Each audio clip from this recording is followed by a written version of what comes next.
Với nia chuan Teachmint install dan le aman dan te kan zir hau don ani Google Play Store a lutanga chuan Teachmint tianga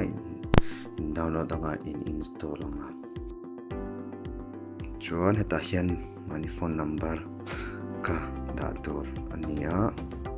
phone number in danga heta hian student ming kha da tur ania roll number masain number 13 example liana lanta student tin select anga chuan da hian mani thalak pokha upload thei don ta ni chuan continuing met lenga hian enter classroom ID ti hian heta hian teacher in aron pedon cheuni hemia hian in teacher hian WhatsApp mo mi login ID hi aron thon cheu ngai phone number hemi ID hi copy paste in heta hian enter thaya chumi ni lo pon hemi link a hian direct in ti hian lu thai ana ni Teachmint hi chuan hemi a hian in teacher kan aron approve don cheu ni in teacher in aron approve na cheu in lut thayanga ti hian chuan chumi main account a hian in lutanga ta hian in phone number le heta hian min te khat don ta roll number da ma satun me chumi lo in chun class om na zathi 9 emo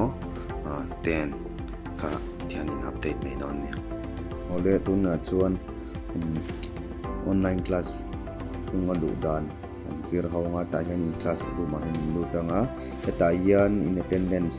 te ain record vekanga chuan in routine te po en thena class in kal to da zat le ni te teacher min te le classmate te chuan heta hian classroom join du chuan heta join live ti a hian in heta classroom in like ta hi online class mai na mun to phania lai hi microphone on na le on na ania chuan full screen chuan sira de yan na to ma full screen mai to ani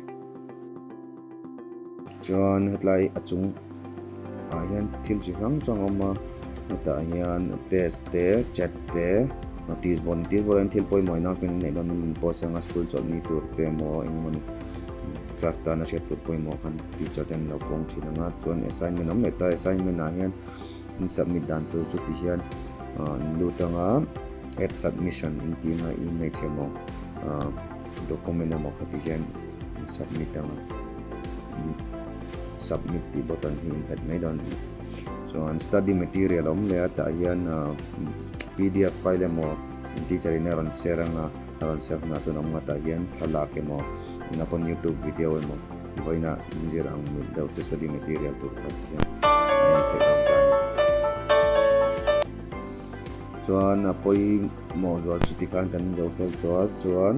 heta hian apps in lu rualian a chungki la te hian notification yo ma hi apoi mo ta hian in teacher in til material aron upload te mo assignment in nei te mo in submit te mo khal ngok don tla hi check zeu zeu tur ani ti zong kha ani